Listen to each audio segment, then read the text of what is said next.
런던 택시 운전사들이 해마다 해마가 연령과 교육 수준이 비슷한 다른 사람에 비해서 더 크다는 것을 발견했다. 엄청난 양의 장소 정보를 파악해야 할 필요성 때문에 크기가 커진 것이다. 좀 더 최근에는 회마의 특정 장소에 대한 기억을 부호하는 것을 전문으로 하는 세포가 있다는 사실을 알게 되었다. 치상과립세포?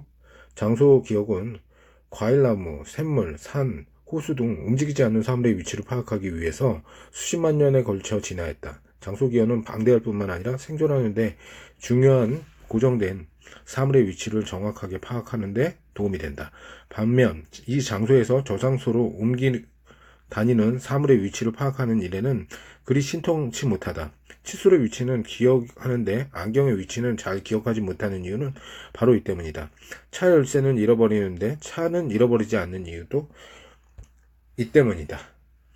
고대 그리스 사람들은 장소 기억에 대해 이미 알고 있었다.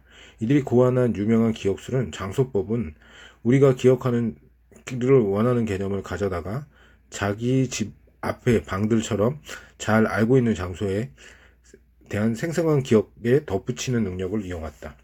1장에 나온 깁스 행동 유동성을 떠올려보자. 깁스의 행동 유도성이란 우리 환경이 정신적 보조 도구 혹은 인지 개선 장치로 사용되는 방식을 말한다.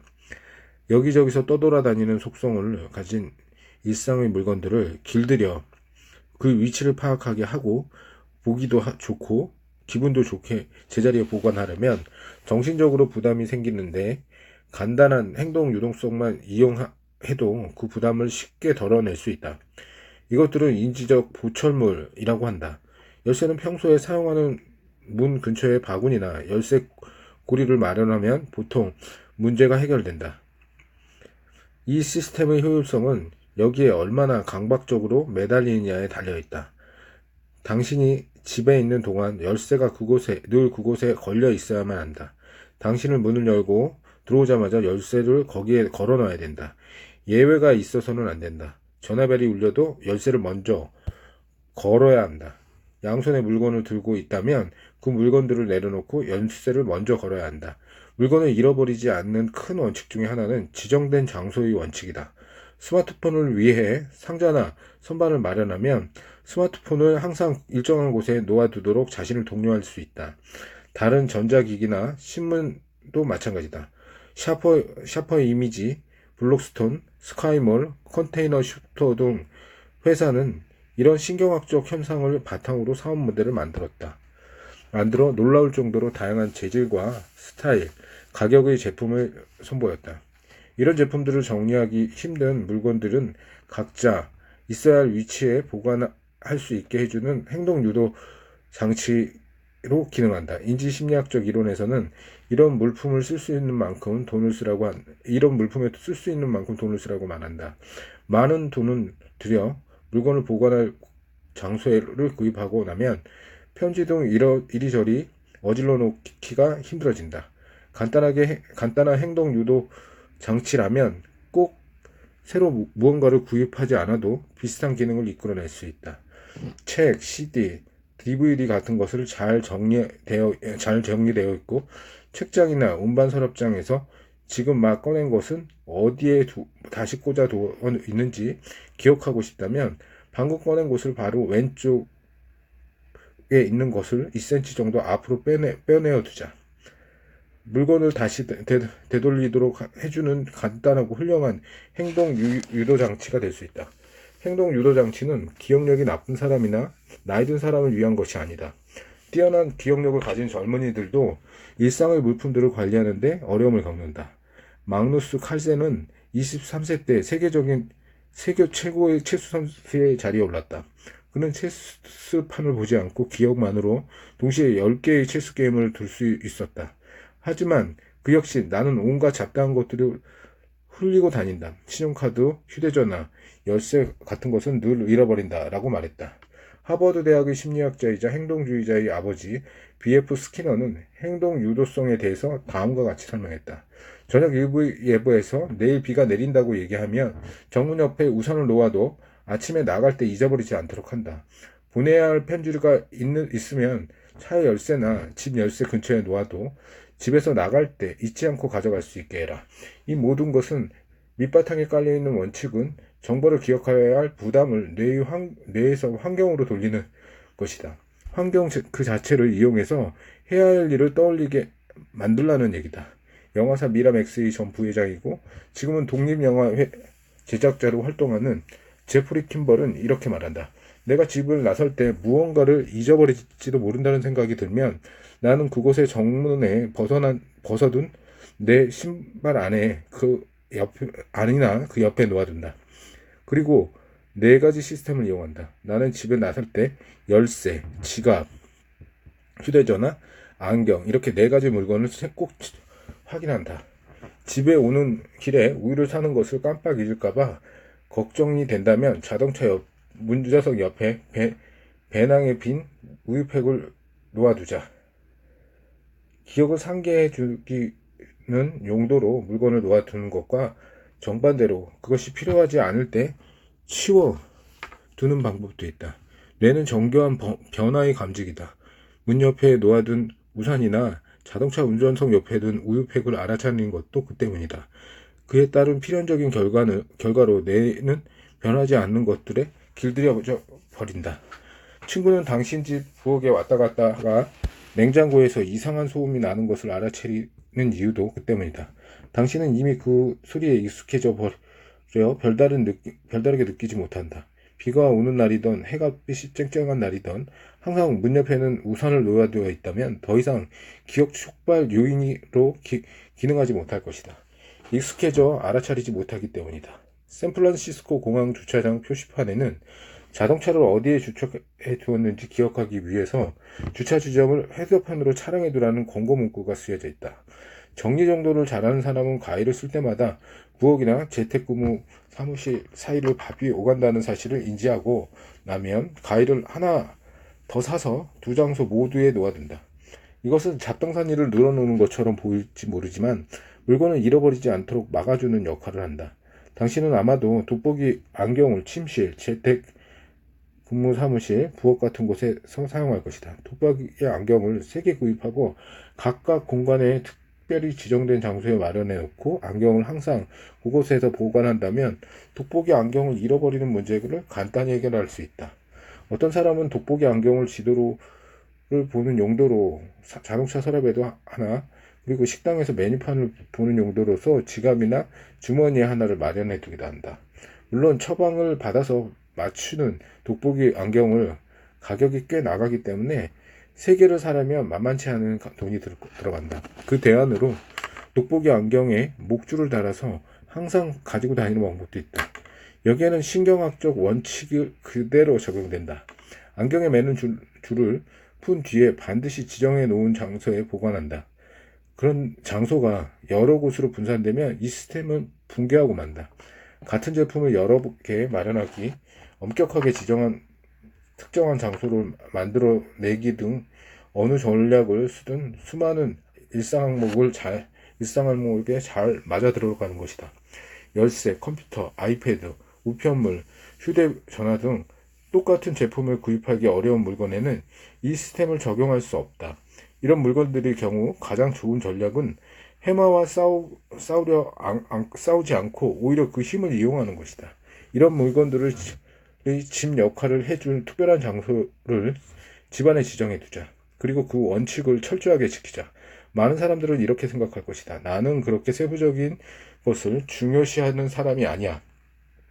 난 창조적인 사람이라고, 창조적인 마음을 가지고 있다고 해서 그것이 이런 종류의 정리정돈과 상관되는 것은 아니다. 캐나다의 싱어송라이터 조니 미첼의 집은 정리정돈의 기감이라고 할 만하다. 그녀는 어디에 두었는지 깜빡하기 쉬운 물건들을 정리하려고 주문 제작한 특수 용도의 서랍을 수십 개를 부엌에 설치했다. 스카치 테이프용 서랍, 마스킹 테이프용 서랍, 그리고 우편물, 포장, 제품용, 끈, 밧줄용 서랍, 배터리용 서랍이 있고 깊이를 특별히 깊게 제작한 서랍에는 여분의 전구를 담아 놓았다. 제빵용 도구 장비는 볶음 요리에 사용하는 도구와 따로 보관했다. 식품 저장실도 비슷하게 정리해 놓았다. 크래커, 시리얼, 수프 재료, 통조림 제품이 각각 서로 다른 선반에 보관되어 있다. 그녀는 이렇게 말한다. 나는 물건을 찾느라 에너지를 낭비하고 싶지 않아요. 그래서 좋은 게 뭐 있겠어요. 물건을 찾느라 짜증내고 시간을 낭비하는 것을 피하면 좀 더 효율적이고 생산적으로 될 수 있는데도 되다가 기분도 좋아져요. 사실 창조적인 사람은 창조에 필요한 시간을 피곤한 여유를 낼 수 있는 것은 그런 시스템을 이용해서 마음의 짐과 군더더기를 덜어낼 수 있기 때문이다. 성공한 락 음악가와 힙합 음악가들 중에 상당수는 홈스튜디오가 있는데 제멋대로 술독에 빠져 사는 바나나라는 악명에도 불구하고 이들의 홈스튜디오는 아주 꼼꼼하게 정리되어 있다.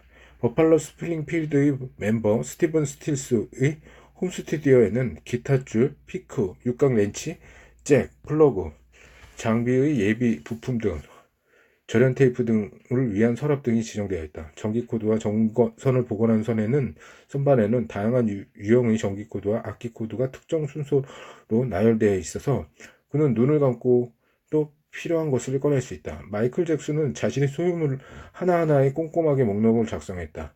그의 수많은 고용원 중에는 수석 기록관 보관인이라는 직함이 붙은 사람도 있었다. 비틀즈의 존 레논은 곡 작업을 진행 중에 노래 작업의 테이프를 박스에 담아 세심하게 라벨을 붙이고 정리했다. 서랍을 열었을 때 모든 물건이 종류별로 정리되어 있는 모습이나 잘 정리된 벽장을 볼 때 말로 표현하기 힘든 어떤 안도감을 느껴진다. 이리저리 뒤질 필요가 없이 물건을 찾을 수 있으면 정신적 에너지를 아껴 좀 더 집중하고 창조적인 과정에 사용할 수 있다. 당장 필요한 물건을 찾을 수 있을까 말까 고민하는 스트레스를 벗어나면 사실 생리학적으로도 편안함을 느끼게 된다. 무언가를 찾지 못하면 마음은 혼란의 안개 속에 빠져들고 만다. 이는 무언가에 집중하는 것도 여유를 즐기는 것도 아닌 해로운 경계로 모두이다. 범주가 더 세세하게 구성되고 환경이 더 잘 정리되어 있을수록 당신의 마음도 그렇게 된다. 잡동사니 서랍에서 서류 캐비넷에서 잡동사니 서랍으로. 선천적으로 우리 뇌가 범주를 만들어내는데 뛰어나다는 사실은 우리의 삶을 정리하는 데 있어 강력한 수단으로 작용한다. 우리는 가정이나 직장 환경을 뇌의 확장 장치가 되도록 구축할 수 있다. 그렇게 하는 과정에서 우리는 중앙 관리자의 용량 한계를 받아들여야 한다. 작업 기록과 주의력은 대략 5가지에서 9가지 정도 서로 상관없는 항목에서 한계에 부딪히는 것은 오랫동안 정설로 자리 잡고 있다. 하지만 좀 더 최근에 이르러서는 몇몇 실험에서 그 숫자가 현실적으로 4에 가깝다는 것이 밝혀졌다. 가정에서 사용할 유용한 범주를 만들어내기 위한 핵심은 그 해당 범주 안에 들어가는 유형의 숫자를 하나에서 많아야 4종류의 숫자로 제한하는 것이다. 이것은 그리 어렵지 않다. 부엌 서랍에서 칵테일 냅킨, 케찹꼬치, 성냥, 양초, 컵받치 등이 있다면 파티용품이라는 범주를 개념화할 수 있다. 이런 식으로 개념화하면 집안의 모든 물건들은 좀 더 넓은 수준으로 하나로 묶을 수 있다. 누군가가 당신의 집에서 파티를 열 때 쓰고 싶은 특별한 비누를 선물해 주었다면 그것을 서랍에 보관해야 할지 알 수 있을 것이다. 우리의 뇌는 그런 범주를 만들어내는 데로 구성되어 있고 이러한 범주에는 인지적으로 유형의 계층적 배열이 가능하다. 즉 어떤 것이 한 종류를 구성하는지 결정하는 서로 다른 해상도의 수준에서 존재하며 이것은 맥락에 따라서 달라진다. 침실 벽장에도 아마도 옷들이 들어 있을 것이다. 이 옷들은 다시 속옷, 티셔츠, 양말, 바지 등 특화된 범주로 나누어질 것이다. 이것을 훨씬 더 세분화하여 청바지는 한 곳에 모아두고 화려한 바지는 또 따로 모아둘 수 있다. 집안을 정리할 때 옷과 관련된 것들은 모두 옥장에 놓아두다가 나중에 더 세밀하게 분류할 수도 있다. 도구와 관련된 것들은 모두 차고에 넣어두었다가 나중에 시간이 지날 때 못을 망치와 나누고 나사 돌리개를 나사와 나눌 수도 있다. 여기에 중요한 것은 우리가 자신만을 범주로 만들어낼 수 있다는 것이다. 그리고 신경학적으로 볼 때 어느 특정 범위 안에서의 모든 구성원들을 하나로 묶을 수 있다는 실을 찾는다면 최대한 효율을 이끌어낼 수 있는 것이다. 효율성 전문가 데이비드 앨런은 사람들이 정리정돈하고 싶다고 말하는 의미는 보통 자신의 물리적, 정신적 환경에 대한 통제력이 필요하다는 뜻이라고 했다. 인지심리학에서는 그러한 통제력을 얻으려면 자주 쓰는 물건을 눈에 띄는 곳에 만들고 자주 쓰지 않은 물건들은 숨기라고 한다. 이 원칙은 원래 TV 리모컨 같은 물건의 설계를 위해서 만들어졌다. 사람들이 색상 밸런스를 조정하는 버튼이 채널을 바뀌는 버튼 바로 옆에 달려있다는 것을 좋아하지 않는 것은 분명하다. 채널을 바꾸려다가 실수로 그 버튼을 누를 수도 있으니 말이다. 리모컨의 디자인을 제대로 하려면 잘 사용하지 않은 버튼은 플립 패널 아래 숨겨놓거나 적어도 자주 사용하는 버튼과 떨어져 있는 곳에 달아두는 것이 좋다. 생활 공간을 정리할 때의 목표는 기능 중 일부를 뇌에서 환경으로 넘어가는 것. 즉, 자기의 환경을 시각적으로 정리하는 것이다. 물건을 넣어둘 지정된 장소를 만들어 놓음으로써 당신의 물건을 찾을 때는 물론 휴식을 취하거나 일을 할 때 정신이 산만해지지 않고 물건의 위치를 쉽게 파악할 수 있도록 해야 한다. 옷에 넣어둘 벽장의 공간이 제한이 되어 있고 일부 옷은 가끔씩만 입는다고 가정해보자. 이런 옷은 여분의 벽장으로 옮기면 소중한 공간을 낭비하는 일 없이 일상에서 즐겨 입는 옷들이 더 효율적으로 정리할 수 있을 것이다. 1년에 겨우 두어 번 쓸까 말까 하는 물품이 1년 내내 사용되는 물품과 같이 섞여 있어서는 안 된다. 우편, 편지 봉투, 편지지는 함께 사용하는 것이니 같은 책상 서랍에 함께 보관하자. 칵테일 바에서는 선반에 술병을 진열하는 것 역시 이러한 원칙에 따른다. 자주 사용하는 술병은 바의 바닥에 달려있는 스피드 선반에 자리 잡고 있어서 바텐더가 손만 뻗으면 잡을 수 있다. 이렇게 하면 인기 있는 칵테일을 만들 때 술병을 찾으려고 크게 움직이거나 정신적 에너지를 낭비할 필요가 없다. 비교적 덜 사용하는 술병은 옆에 뚝 떨어뜨리는 곳이나 뒤쪽 선반에 보관한다. 비싼 주류가 담긴 병들은 나란히 놓아둔다. 잘 정리된 시스템에는 범죄의 크기와 범죄의 특성 사이에 균형이 존재한다. 쉽게 말하면 겨우 한 주먹 분량의 못을 보관하는데 서랍 하나를 통째로 거기에 할당하는 것은 바보짓이라는 의미다. 이런 경우 집수리용품 같은 개념적 범주를 만들어서 여러 가지 물품을 한데 모으는 것이 더 효율적이고 실용적이다. 못의 숫자가 한계치를 넘어서서 자신이 원하는 정확한 못을 찾는데 너무 많은 시간이 든다면 공구점에서 하듯 작은 상자를 마련해서 크기별로 분리하게 놓는 것이 합리적이다. 여기서도 역시 시간이 중요한 고려사항이다. 과연 이 물건을 앞으로 몇 년간 얼마나 자주 사용하게 될 것인지 생각해 봐야 된다.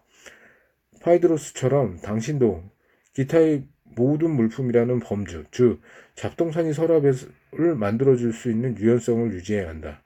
아주 정교한 정리 시스템을 갖추어 부엌, 사무실, 작업장의 모든 서랍, 선반, 보관함에 일일이 다 라벨을 붙였다고 해도 기존의 어느 분류와도 맞아떨어지지 않는 물건들이 생기기 마련이다. 아니면 물건의 개수가 너무 적어서 서랍이나 선반 하나를 통째로 할당하기에는 아까운 생각이 들 수도 있다. 가정에서 정보 시스템을 구축하는데 두 가지 신경학적 기반의 단계가 있다. 첫째는 당신이 만들어내는 범주는 당신의 소유물을 이용하고 그것과 상호작용하는 방식을 반영할 필요가 있다. 즉, 범주가 당신에게 의미가 있어야 된다. 이때 당신의 생애 주기를 고려해야 된다. 할아버지에게 물려받은 직접 손으로 묶어 만든 프라이 낚시 바늘 상자에 그대로 두었다가 몇십 년 이후에 플라잉 낚시를 본격적으로 즐기기 시작할 때 되어야 좀 더 세분해서 정리하고 싶어질 것이다. 둘째, 물품 하나로 묶는 중심의 주제가 있는 것이 아니면 서로 유사하지 않은 물품들을 한 서랍이나 서류철에 너무 많이 담아두는 것을 피해야 된다. 분리의 범주를 정하지 못하면 기타, 잡동사니, 분류 불가 등 서랍을 만들어 사용해도 좋다. 잡동사니 서랍에 4개, 5개가 되면 그 안에 내용물들은 기타 가사도구, 기타 정원관리도구, 기타 육아도구 등으로 다시 분류하고 묶을 때가 된 것이다. 이렇듯 개인 맞춤된 실용적인 단계뿐만 아니라 다음에 나오는 일반적인 3가지 정리 원칙을 따져보자. 정리 원칙 1. 라벨을 붙이지 않은 물품보다는 라벨을 잘못 붙인 물품이나 보관 장소가 더 나쁘다. 짐은 사무실을 정리하면서 한 서랍에는 우편과 편지라는 라벨을 붙이고 다른 서랍에는 배터리라고 붙였다. 그리고 2달 후에 그는 서랍의 내용물을 서류로 바뀌었다. 몸이 아래로 굽힌 상태에서 AA 배터리와 AA 배터리를 구분하기가 어렵기 때문이다. 하지만 귀찮아서 서랍의 라벨을 바꾸지 않았다. 어차피 어디에인지 알고 있으니 별 문제라고 생각한 것이다. 별 문제 없을 거라고 생각한 것이다. 이것은 착오였다. 2 서랍의 라벨이 잘못된 채 그냥 두면 모든 물품이 제자리로 놓인 환경을 만드는 일이 어긋나는 것은 시간 문제다. 다른 사람들이 물건을 찾는 것도 어려워진다. 차라리 라벨을 붙이지 않는 상태가 더 낫다. 그럼 짐으로부터 배터리를 어디에 두었냐고 묻거나 짐이 자기 자리에 없다면 직접 꼼꼼히 찾아보기라도 할 것이기 때문이다. 라벨이 잘못 붙여져 있는 경우에는 어느 라벨을 믿고 어느 라벨을 믿지 말아야 할 것인가를 알 수가 없다. 정리의 원칙 2. 이미 기준이 존재한다면 그것을 활용해라. 멜라니는 부엌 싱크대 밑에 재활용 쓰레기통과 음식 쓰레기통을 놓아둔다. 하나는 파란색이고 하나는 회색이다. 집 밖에서 시위생과에서 준 쓰레기통이 있는데 파란색은 재활용통이고 회색은 음식물 쓰레기통이다. 그럼 멜라니는 이 색상 부호의 시스템을 고수해야 한다. 그것이 이미 하나의 기준으로 존재하기 때문이다. 굳이 서로 다른 색상 부호를 사용해서 불필요하게 정반대되는 2가지 시스템을 기억할 이유가 없다. 정의 원칙 3. 사용할 수 없는 것은 갖고 있지 마라. 필요하지 않거나 망가져서 고칠 수 없는 물건이라면 과감히 처분하자. 에어버리가 펜 서랍에서 볼펜을 하나 꺼내었는데 써지지 않는다. 볼펜 끝에 물이 묻혀보고 라이터를 덧붙여보기도 하고 흔들어보고 종이에 대고 빙빙 돌리며 써보기도 했지만 결국 소용이 없다. 그럼 그 볼펜을 다시 서랍에 집어넣고 다른 볼펜을 들었다. 왜 그랬을까? 잉크가 나오게 하려고 애쓰면 어떤 때 그 효과를 보고 어떤 때는 그렇지 못하다. 그럼 우리는 이렇게 생각하며 볼펜을 다시 서랍에 집어넣는다. 어쩌면 다음에 쓸 때 잉크가 나올지도 몰라. 하지만 어떤 것은 글씨가 써지고 어떤 것은 글씨가 써지지 않는 펜들이 뒤섞여 있는 잡동사니 서랍은 내의 에너지를 잡아먹는 역할밖에 하지 않는다. 써지지 않는 펜은 버리는 것이 낫다. 아무래도 버리지 못하겠다 싶으면 특별히 다른 상자나 서랍에 지정해서 언젠가 고쳐 써야겠다는 싶은 것들을 모아두자.